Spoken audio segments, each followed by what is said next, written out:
Eres reemplazable, dijo papá. Tras oírlo, y viendo que yo cubría sus gastos, respondí con ironía, si soy reemplazable, también lo es lo que doy.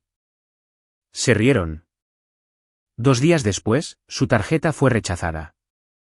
Mi nombre es Carolina, tengo 32 años y trabajo en gestión de riesgos financieros, donde todo se mide por la exposición al costo y el rendimiento asociado a un compromiso. Siempre he vivido de manera independiente, he pagado mis propios gastos y he cubierto mis facturas sin ayuda en mi familia. Sin embargo, esa independencia se convirtió en una trampa. Me convertí en la persona que resolvía emergencias, manejaba saldos vencidos y brindaba cobertura cada vez que alguien se negaba a asumir sus obligaciones personales.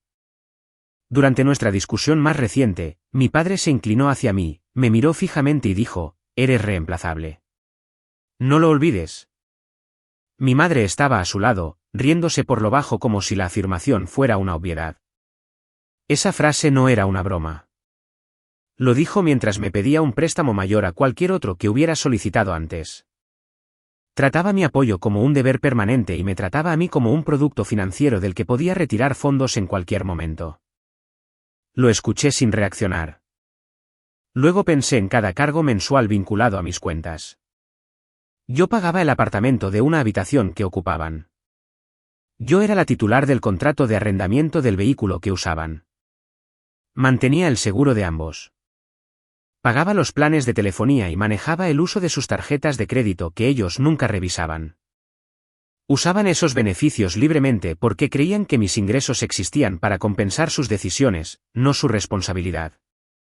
Si supuestamente soy reemplazable, entonces los beneficios asociados a mi nombre también lo son.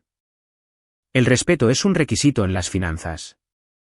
Si se niega el valor, la inversión termina.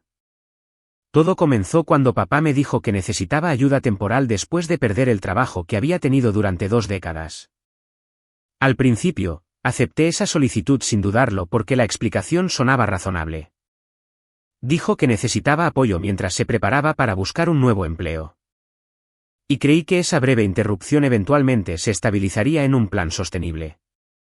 En lugar de ponerme al día sobre entrevistas o avances profesionales, creó una rutina donde cada conversación implicaba una solicitud indirecta de que alguien más pagara las cuentas. Me dijo que el mercado era injusto para las personas de su edad e insinuó que los empleadores discriminaban a los solicitantes mayores, lo que me posicionó a mí como la persona que debía absorber los gastos del hogar sin ninguna fecha límite a la vista. La preocupación se convirtió en expectativa, y la expectativa se convirtió en una asignación de rol permanente que nunca discutió directamente, porque creía que nuestra conexión biológica eliminaba la necesidad de negociar. Mamá participaba desde un ángulo diferente porque ella no buscaba empleo ni proponía un camino hacia la autosuficiencia. Me decía que el dinero era un símbolo de egoísmo y que una hija que se enfocaba en los ingresos carecía de compasión. Cada vez que mencionaba límites predecibles en mi propio presupuesto, insinuaba que yo valoraba a los extraños por encima de mi propia sangre. Ella no ha pagado una factura del hogar en años. Aún así, repite la afirmación de que el deber moral exige que los hijos contribuyan indefinidamente. Cuando le pregunto qué contribución maneja ella, desvía la conversación hacia el juicio. Dice que estoy obsesionada con los números y actúa como si la existencia de un salario obligara a su distribución. Esa creencia le permitió evitar cualquier planificación personal, porque cualquier déficit en su hogar sería redirigido hacia mi cheque de pago. Mi hermano Diego ayudó a reforzar esa estructura al permitirme firmar las pólizas de seguro y las cuentas de sus dispositivos. Me dijo que las primas de pago no importaban porque la unidad familiar requería recursos compartidos. Decía que la edad adulta no eliminaba el servicio colectivo. Y hablaba de la responsabilidad como si significara patrocinio financiero en lugar de independencia. Cuando le pedí que transfiriera una póliza a su propio nombre, dijo que yo estaba actuando como una prestamista. Argumentó que se supone que los hermanos deben ayudarse mutuamente, pero su versión de la ayuda solo se movía en una dirección. Usaba el lenguaje familiar para evitar la autonomía financiera y trataba la cobertura como un derecho adquirido que llegaba sin tener que rendir cuentas. Papá se basaba en una narrativa mayor. Decía que los padres invierten en los hijos, por lo tanto, los hijos deben devolver esas inversiones sin limitaciones. Nunca reconoció que la edad adulta conlleva obligaciones financieras separadas. Y decía que el apoyo debía manejarse sin cálculos ni proyecciones. Para él, una factura es simplemente algo que aparece y el pago es un requisito que debe gestionar quien tenga ingresos. Elevaba el lenguaje del sacrificio cada vez que yo mencionaba límites, y conectaba la autoridad biológica con el control económico. No quería un préstamo que pudiera ser pagado. Quería un prestamista que nunca mencionara el pago porque la relación en sí misma se usaría como garantía. Empecé a darme cuenta de que no estaban pidiendo ayuda. Estaban diseñando una estructura en la que yo operaría como asistencia a largo plazo. Cada aumento en su demanda aparecía con una disminución en el respeto por la fuente que proveía esa demanda. Papá dejó de reconocer que yo tenía una carrera que requería esfuerzo. Decía que mi generación tenía oportunidades fáciles y descartaba los requisitos profesionales que me posicionaron para mi empleo. Mamá trataba mis revisiones de presupuesto como una señal de arrogancia. Diego describía mi responsabilidad como avaricia. Yo ocupaba el rol de proveedora, pero a la proveedora no se le permitía hacer preguntas sobre el costo. Lo que más me perturbaba era la creencia de que mi identidad debía definirse por la distribución de mi dinero. Yo era un conducto en lugar de un participante. No me preguntaban sobre el estrés o mi propia planificación. No describían plazos ni ajustes personales. Si aparecía un costo, se convertía en mi problema. Si llegaba un aviso de atraso, yo lo manejaba. Dieron forma a una filosofía donde el derecho adquirido reemplazó al agradecimiento. Eventualmente, entendí que no querían apoyo. Querían un subsidio permanente sin vencimiento, sin negociación y sin reconocimiento del trabajo requerido para mantenerlo. A la mañana siguiente, me tomé un día personal en el trabajo para poder revisar todo lo que estaba legalmente a mi nombre. Me senté en la mesa de mi cocina con mi laptop abierta y mi aplicación bancaria porque quería tener una visión clara de las cuentas, los retiros automáticos, los usuarios autorizados y cada suscripción vinculada a mí. Se sentía extraño tratar a mi familia como una evaluación de riesgos. Sin embargo, eso era exactamente lo que pretendía hacer. El momento en que papá dijo que yo era reemplazable, sin saberlo, me dio permiso para reconsiderar cada estructura financiera que lo mantenía cómodo a mis expensas. No me sentí emocional al respecto. Me sentí racional. Quería establecer una base de verdad antes de que cualquier reacción de ellos interfiriera. Comencé con las tarjetas de crédito porque eran las más fáciles de modificar. Mamá y papá tenían cada uno tarjetas con sus nombres impresos, y Diego tenía una tarjeta suplementaria porque una vez me convenció de que compartir un plan era más barato. Abrí la página de administración de tarjetas y eliminé sus accesos. Ninguno de ellos recibiría notificaciones porque la aplicación solo contactaba al titular principal. Bloqueé todas las tarjetas que no me pertenecían y el sistema requirió solo 2 clics para cada acción.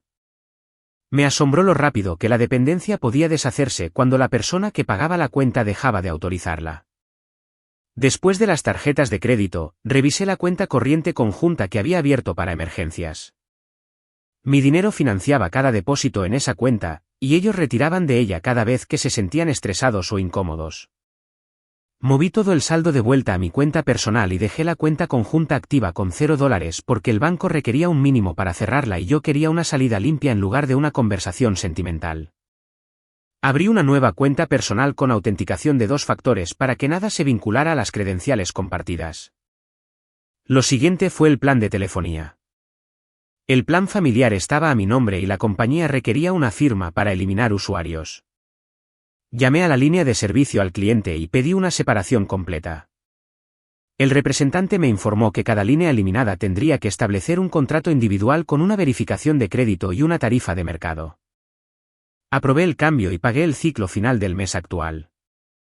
Después de eso, cada usuario sería responsable de facturar dispositivos de reemplazo, actualizaciones y uso de datos. No fue venganza. Era una práctica estándar para los adultos en los Estados Unidos. El seguro de auto siguió una estructura similar. La póliza incluía la camioneta de papá, el auto compacto de mamá y el sedán de Diego. Debido a que Diego una vez falló una verificación de crédito, pedí eliminar sus vehículos y mantener solo el mío. El representante me advirtió que las primas se ajustarían una vez que se eliminara el descuento por múltiples autos. Acepté el cambio porque el argumento financiero para mantenerlos en mi póliza había desaparecido. La aseguradora me envió por correo electrónico los PDF confirmando que sus vehículos ya no estaban protegidos bajo mi cuenta. El seguro médico fue más complicado porque involucraba regulaciones legales. Mamá y papá todavía eran elegibles para programas subsidiados basados en sus ingresos y Diego tenía acceso a cobertura patrocinada por su empleador, pero evitaba inscribirse. Me comuniqué con el proveedor y pedí cancelar la cobertura de dependientes. El representante me explicó los plazos de inscripción, las exenciones especiales y los mercados estatales. Envié los formularios de eliminación electrónicamente y programé una llamada de confirmación para la verificación. Se sentía como si estuviera siguiendo una lista de cumplimiento normativo en lugar de cortar los lazos con familiares. Al mediodía, hice una pausa y revisé mi progreso. Cada acción se alineaba con un solo principio. Los adultos manejan sus propios pasivos. Ninguno de los cambios fue vengativo. Ninguno fue violento. Eran correcciones administrativas que establecían límites. Había pasado años creyendo que estaba obligada a subsidiar un estilo de vida que ellos se negaban a costear. Papá lo llamaba lealtad. Mamá lo llamaba amor. Diego lo llamaba trabajo en equipo. Empecé a entender que su vocabulario era un disfraz para la dependencia. Volví a abrir mi laptop y redacté una lista de servicios de suscripción que estaban vinculados a mis tarjetas. Plataformas de streaming, membresías de entrega de comida, almacenamiento en la nube y aplicaciones pagas estaban vinculadas a mi información de facturación. Cancelé todo lo que no me servía y me aseguré de que cada cancelación generara un recibo. No notifiqué a nadie porque quería que las transacciones se rechazaran de forma natural.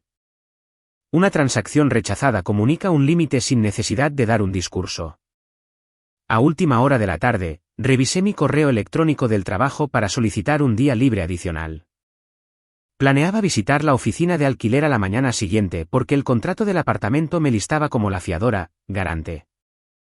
Quería entender las opciones legales con respecto a la terminación anticipada y el protocolo para notificar a los ocupantes.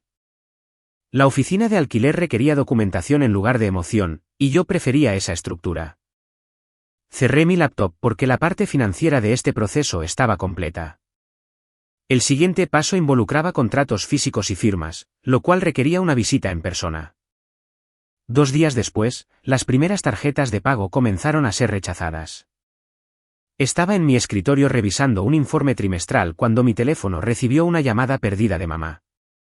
Ella nunca llamaba en horario laboral porque prefería enviar mensajes de texto, así que el momento me dijo que algo específico había interrumpido su rutina. Dejé que la llamada expirara porque sabía que la información me llegaría eventualmente. Cuando apareció la notificación de buzón de voz, esperé un momento antes de escuchar. Su voz sonaba tensa y preguntó si la compañía de mi tarjeta estaba experimentando errores del sistema. Mencionó que había estado en la caja de un supermercado y su tarjeta mostró un mensaje de rechazo. Afirmó que el cajero la miró con juicio y quería que yo manejara la situación. Su elección de palabras revelaba cómo percibía mi papel, como si mi nombre existiera para protegerla de los costos. Envié una respuesta breve explicando que su tarjeta estaba inactiva. La respuesta llegó en 1 minuto. Preguntó si el banco había cometido un error e insistió en que la despensa se consideraba una necesidad básica que se suponía que yo debía cubrir. Elegí no debatir la frase «suponía que debía cubrir». En su lugar, escribí que tendría que usar sus propios fondos y que una transacción rechazada es un resultado normal cuando el titular de la cuenta cambia el acceso del usuario. Vi aparecer y desaparecer las burbujas de escritura. Preguntó si esperaba que llevara efectivo, como si pagar la comida con su propia tarjeta de débito violara el orden natural. Cuando repetí que tenía autonomía financiera, las burbujas desaparecieron permanentemente. Más tarde ese día, Diego me contactó por mensaje de texto. Escribió que el surtidor de la gasolinera rechazó su tarjeta y exigió una explicación porque necesitaba conducir al otro lado de la ciudad. Me recordó que los precios del combustible estaban altos, como si ese factor justificara su suposición de que alguien más debía absorber sus costos de transporte. Le dije lo mismo que a mamá, que su tarjeta estaba inactiva y que podía ajustarse. Respondió que le estaba dando la espalda a la cooperación familiar. Esa frase solía afectarme. Ahora, parecía un eslogan diseñado para excusar la dependencia. Le pregunté si la cooperación requería que un solo participante proporcionara todos los recursos. No respondió a ese mensaje. Papá llamó durante mi hora de almuerzo. No esperó aclaraciones. Dijo que estaba humillando a mis propios padres. Afirmó que otros hijos estarían orgullosos de mantener a las personas que los criaron. Y me dijo que mi comportamiento creaba vergüenza entre nuestros familiares. No me enganché con la acusación. Le dije que la edad adulta incluía la responsabilidad financiera y que elegir no pagar por la vida de otra persona no contaba como humillación. Me preguntó si disfrutaba viendo a mis padres luchar por unos centavos. Respondí que usar fondos personales no era sinónimo de luchar. Dijo que debería sentirme avergonzada, y yo le pregunté si él se sintió avergonzado cuando desestimó mi independencia. Trató de alzar la voz y escuché que la frustración tensaba su respiración. Dijo que si los roles se invirtieran, él nunca me negaría el apoyo. Le pregunté cuándo fue la última vez que apoyó a alguien sin adjudicarse derechos sobre esa persona. No respondió. En cambio, exigió la reinstalación de las tarjetas. Me negué y terminé la llamada porque la conversación no contenía curiosidad, solo presión. Por la noche, mamá envió un párrafo reclamando daño emocional. Dijo que una hija tiene la obligación moral de asegurar la comodidad de sus padres. Quería que yo entendiera que el mundo veía el cuidado de los padres como algo sagrado y dijo que yo estaba envenenando nuestro vínculo. Respondí con una oración: el apoyo financiero es una opción, no una ley. Escribió que mis límites financieros reflejaban egoísmo. Le recordé que el respeto por uno mismo no es egoísta. Cuando Diego volvió a contactarme, cambió de táctica. Llamó a lo de la tarjeta un malentendido y dijo que sería más fácil si restauraba su acceso hasta que él resolviera las cosas. Quería conveniencia, no responsabilidad. Le dije que no habría restauración. El acceso financiero no es un derecho de nacimiento. Los puntos suspensivos aparecieron durante varios segundos antes de que escribiera que yo era una dramática. Cerré la conversación. Esa noche, revisé mi presupuesto y no ajusté nada porque los límites ya estaban en su lugar. Ese fin de semana, las llamadas telefónicas llegaron como si yo hubiera provocado una catástrofe. Silencié el primer timbre mientras revisaba un conjunto de proyecciones de riesgo para la cuenta de un cliente. El buzón de voz llegó un momento después. Papá explicó que había intentado llamar a mi celular 2 veces. Sonaba decidido a ser escuchado, así que esperé el segundo mensaje de voz antes de responder. En el siguiente mensaje, dijo que quería una aclaración y que tenía la intención de hablar conmigo en un entorno más formal si fuera necesario. Cuando le devolví la llamada, me pidió el número de mi oficina. Le pregunté para qué lo necesitaba. Dijo que si me negaba a discutir la responsabilidad familiar en un contexto privado, llevaría el asunto a mis supervisores y les mostraría el tipo de hija que habían contratado. Describió su plan en un tono ordinario, como si una amenaza pudiera registrarse como orientación paterna.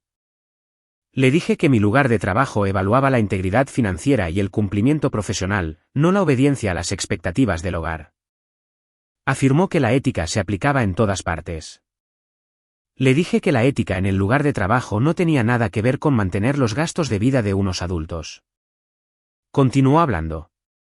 Dijo que una hija que rechazaba el apoyo era moralmente defectuosa y que transmitiría ese mensaje a cualquiera que tuviera influencia sobre mi ascenso profesional. Le pregunté si tenía la intención de poner en peligro mi empleo porque quería acceso a mi dinero.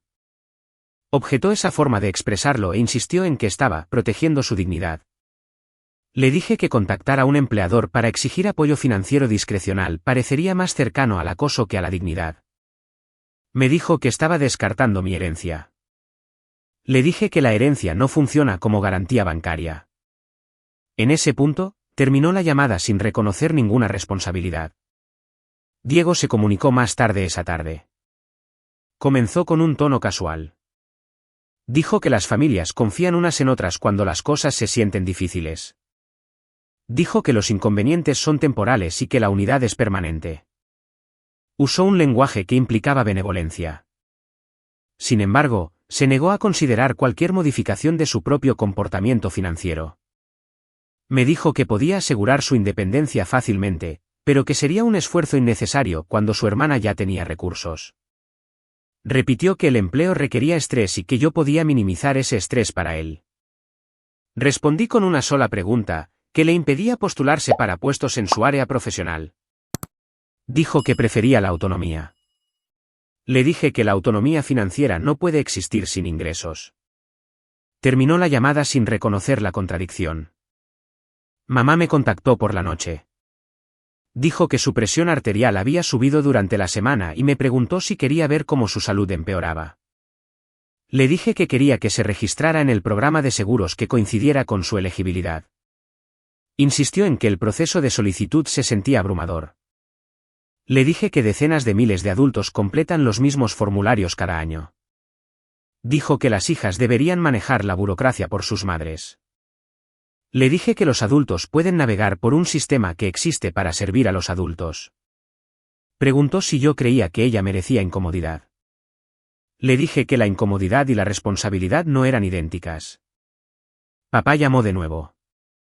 Me dijo que el título de mi trabajo me compensaba generosamente, pero que dudaba que me hubiera ganado el puesto. Dijo que tenía la intención de cuestionar si mis credenciales representaban mérito o favoritismo. Le dije que el avance profesional está auditado. Dijo que la ambición corrompe el juicio y que yo había olvidado la gratitud. Le dije que retener el patrocinio financiero no eliminaba la gratitud de nuestra historia. Hizo una pausa antes de volver a hablar. Dijo que no dudaría en escalar sus preocupaciones. Le dije que la interferencia continua con mi entorno de trabajo podría resultar en un reporte, porque la ley protege a los empleados de la intimidación que ponga en peligro su seguridad laboral. Rechazó el término intimidación. Le leí la definición. Me preguntó si quería involucrar representación legal para resolver un desacuerdo doméstico. Le dije que un límite sigue siendo válido incluso cuando a los familiares no les gusta el resultado. Pasó una semana antes de que el silencio financiero creara un nuevo tipo de ruido en mi familia. La quietud no era pacífica. Era la acumulación de nuevas facturas, solicitudes desconocidas y la ausencia de una línea de crédito que habían tratado como un elemento normal del hogar. No recibí llamadas de enojo esa semana. Recibí preguntas disfrazadas de mensajes emocionales. Y cada mensaje giraba en torno al mismo tema. Querían una excepción. Querían el sistema anterior sin reconocer que el sistema anterior estaba construido sobre mi esfuerzo. Mamá tuvo la primera colisión con la realidad porque su cobertura médica no podía continuar bajo mi póliza. Yo ya la había eliminado del plan y me dijo que entró a una clínica esperando proporcionar la misma tarjeta de seguro que solía entregar. Cuando la recepcionista le dijo que la póliza ya no era válida, me llamó confundida. Dijo que la petición de pagar de su bolsillo se sentía injusta porque creía que los hijos adultos debían proporcionar estabilidad médica a sus padres. Le expliqué que el sistema de seguros de los Estados Unidos no asigna a los hijos adultos como garantes legales, y el precio que ahora enfrentaba era el precio que yo había estado absorbiendo durante años. Me dijo que solicitaría un plan en el mercado de seguros, pero su tono reveló miedo al costo. Le recordé que el costo existía mucho antes de su eliminación de mi póliza. La única diferencia era que ahora ella podía verlo. Papá se enfrentó al préstamo asociado a su auto. Yo había permitido que mi nombre estuviera en ese préstamo cuando él se negó a aceptar una tasa de interés más alta vinculada a su historial crediticio. Retirar mi apoyo significaba que o bien tenía que refinanciar con su puntaje real, o vender el vehículo. Me preguntó si yo entendía lo que significaba la dignidad para un hombre de su edad. Le dije que la dignidad y la transparencia financiera no son opuestas. Un auto usado más allá de las posibilidades de uno no es dignidad. Es deuda con cromo. Dijo que el banco lo rechazó sin un avalista, cofirmante. Le dije que el banco simplemente evaluaba el riesgo. Eso no es crueldad. Es suscripción de riesgos.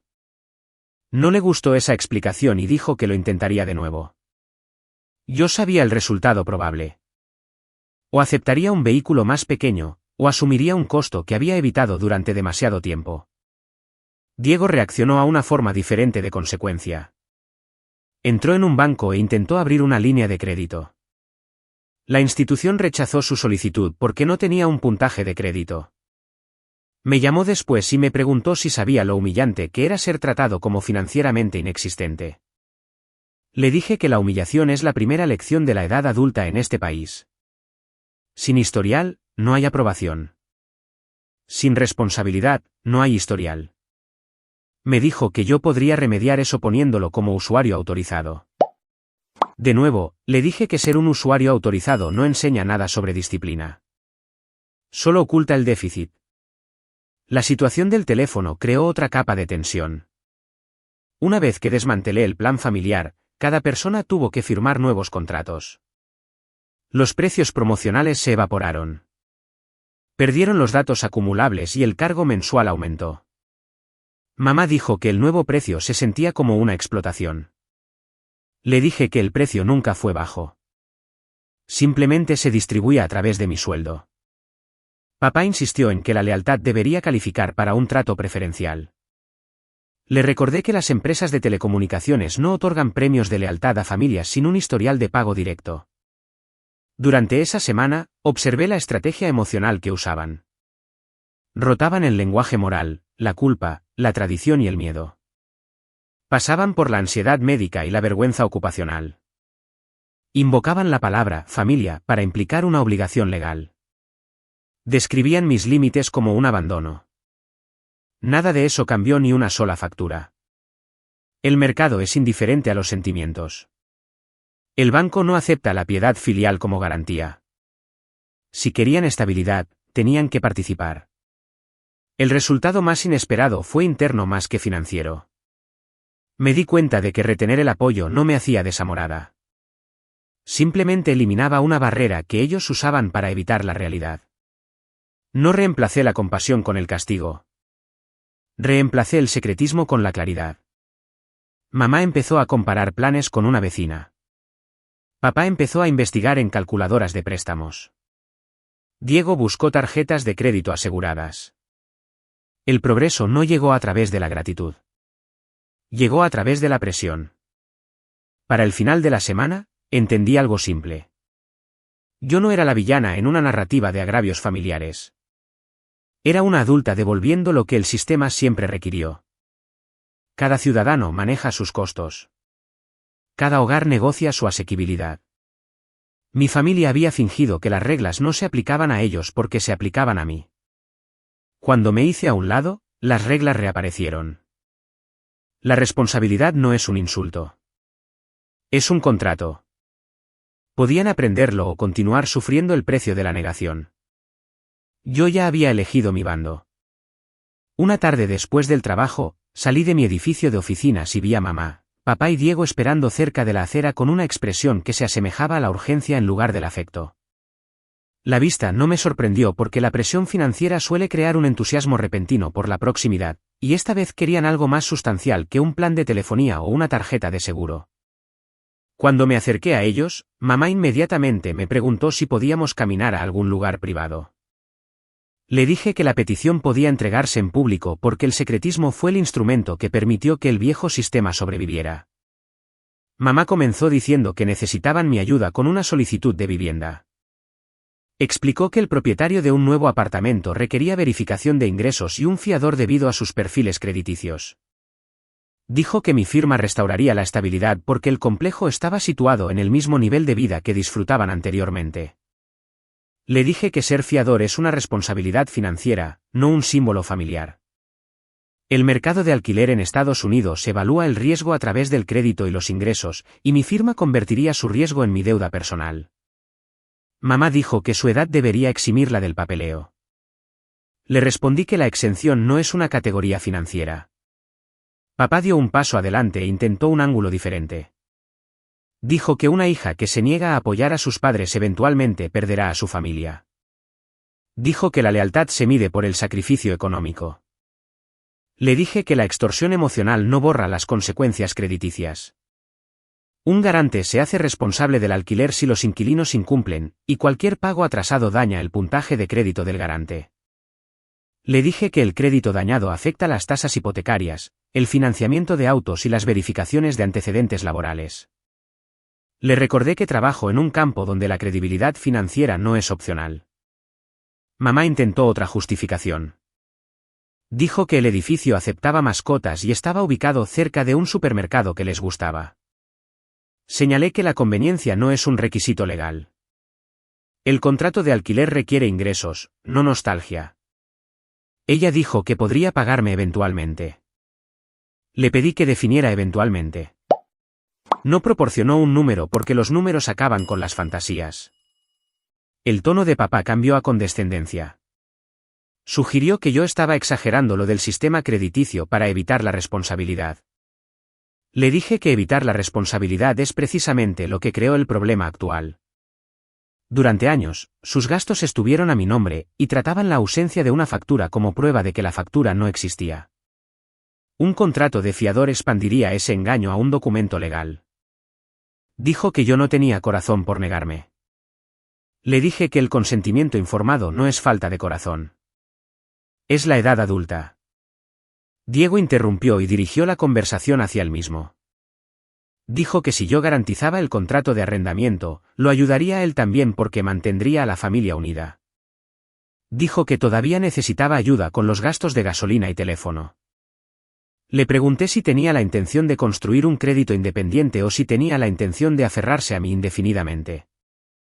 Dijo que los hermanos se apoyan mutuamente. Le dije que el apoyo sin esfuerzo se convierte en dependencia, y la dependencia sin rendición de cuentas se convierte en extracción. Me preguntó si podía ser su garante al menos por un año. Le dije que un año es suficiente para arruinar un puntaje de crédito. Papá escaló la situación de nuevo. Dijo que mi negativa lo humillaba como padre porque no debería tener que negociar con su hija en público. Le dije que la humillación reside en la brecha entre la expectativa y la capacidad. Si él pudiera satisfacer los requisitos del arrendador, no habría negociación. El mercado es imparcial. No considera el orgullo paternal. La conversación terminó cuando establecí el límite final. Les dije que las futuras solicitudes de asistencia financiera debían llegar por correo electrónico porque la comunicación escrita protege la claridad, establece documentación y desalienta la manipulación psicológica. Dije que no discutiría de dinero en estacionamientos, aceras u oficinas. El sistema legal reconoce los rastros de correos electrónicos. No reconoce las discusiones de pasillo. Mamá me preguntó si reconsideraría mi decisión si ella demostraba buena fe. Le dije que la reconsideración implica negociación, y no hay nada que negociar. Mi crédito no es garantía para su estilo de vida. Papá murmuró algo sobre desheredarme o repudiarme. Le dije que la familia no puede definirse por las estructuras de préstamos. Si el amor depende del acceso al crédito, es una transacción. Si la lealtad depende de las firmas, es cobro de deudas. Se alejaron con decepción. Yo caminé hacia mi auto con claridad. Los límites no son crueldad. Los límites son gestión de riesgos. Ya no subsidio la negación. Pasaron unos meses y la distancia financiera produjo una distancia relacional que no requirió voces alzadas ni teatro emocional. El silencio entre nosotros provino de la logística, no del sentimiento. Cuando el dinero deja de viajar en una sola dirección, cada forma de comunicación se vuelve honesta por defecto. Sin gastos subsidiados, mamá y papá ya no evaluaban la vida a través de las preferencias. La evaluaban a través de las facturas. Por una breve actualización, me enteré de que abandonaron su búsqueda de viviendas de lujo. En lugar de intentar forzar su entrada en un complejo que exigía estándares de crédito que no podían satisfacer, se instalaron en un alojamiento temporal donde los pagos funcionaban semanalmente. Una habitación de motel no es una tragedia, aunque la trataron como un castigo en lugar de matemáticas. En la estructura de vivienda de Estados Unidos, el alquiler semanal ofrece flexibilidad a las personas con documentación limitada e ingresos inconsistentes. La flexibilidad se convirtió en su nueva dignidad. Un mes después, se mudaron a un apartamento más pequeño. La unidad no incluía las comodidades estéticas que solían mencionar, sin embargo, se alineaba con el número en sus estados bancarios. Nunca critiqué el descenso de categoría. Hice lo contrario. Vivir dentro de las propias capacidades es una marca de madurez. Y la madurez no requiere aplausos. Requiere aritmética. Diego se encontró con una consecuencia diferente. El apoyo terminó. Así que tuvo que ingresar a un mercado laboral que no acepta narrativas personales. Tomó un puesto de salario bajo porque esa era la única oferta disponible sin historial crediticio, sin ahorros y sin un currículum que reflejara consistencia. La decepción salarial es común entre las personas que romantizan la asistencia. Ganar un pequeño cheque de pago le enseñó algo que mi generosidad nunca logró. Aprendió el precio de la gasolina cuando dejó de esperar que yo se la financiara. No observé su proceso directamente. Escuché fragmentos a través de las redes sociales y mensajes de texto ocasionales que intentaban cierta neutralidad. Lo impresionante no era su tono. Era el esfuerzo. El modelo económico recompensa la participación incluso cuando la participación parece poco destacable. Papá volvió a la fuerza laboral porque el empleo reemplazó a la ira.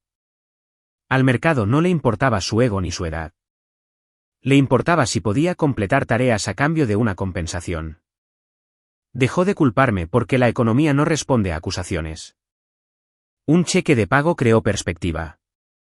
Redirigió su energía hacia la supervivencia, y la supervivencia es incompatible con la negación. Mamá aprendió algo paralelo. Ella misma manejó el papeleo de su seguro en lugar de quejarse de la burocracia. La inscripción al seguro es un ritual tedioso. Sin embargo, lo completó porque la alternativa implicaba multas. La responsabilidad no es una revelación. Es simplemente el momento en que expiran las excusas. Durante ese periodo, me concentré en mi carrera con una claridad que no anticipé. Eliminar la presión financiera creó espacio emocional. Dejé de sentirme culpable por hacer cumplir los límites porque los resultados demostraron su necesidad. Cortar el apoyo no destruyó a nadie. Forzó la autonomía individual. El resultado aún no se parece a una reunión familiar. Se parece a una economía funcional. No hubo reconciliación. Nadie solicitó una reunión para las fiestas. Nadie fingió que la independencia financiera equivalía a rechazo. Simplemente nos movimos en trayectorias separadas. La emoción no dominó a la estructura. La estructura dominó a la emoción. En nuestra cultura, la edad adulta a menudo concluye la ilusión sentimental de que la familia debe operar como una cuenta bancaria compartida. No lamenté la ausencia de cercanía. La proximidad que depende de la obligación financiera no es cercanía. Es dependencia. Cuando la dependencia termina, la relación madura o se disuelve. La nuestra se disolvió en algo realista. No hubo abrazos simbólicos. No hubo disculpas emocionales. La separación no fue violenta. Fue proporcional. Llegué a una conclusión sobre el valor. El amor sin responsabilidad es actuación. La responsabilidad sin fondos es resentimiento. La forma más limpia de afecto es la distancia que protege los recursos, en lugar de la distancia que publicita el daño. Me protegí, y la protección no requirió justificación. No busqué evidencia de mejora emocional. La evidencia apareció a través de los resultados. Las facturas fueron pagadas por la persona que las debía. Los contratos fueron firmados por la persona que los usaba. El crédito retomó su camino adecuado. Ese fue el final. No fue dramático, solo práctico. Nunca esperé aprecio porque el aprecio es innecesario. Sobrevivir es suficiente. Ellos sobrevivieron. Yo avancé. Esa fue nuestra alineación final. Los límites financieros no son crueldad. Son una guía estructural. Cuando las personas construyen su propio crédito, su dignidad aumenta porque la dignidad depende de la capacidad. Cortar la asistencia no rechaza a la familia. Rechaza la distorsión. La forma más saludable de lealtad reconoce las limitaciones y respeta el riesgo. Aprendí que la edad adulta requiere saber negarse. Negarse preserva la estabilidad. La estabilidad crea oportunidades. Las oportunidades generan progreso.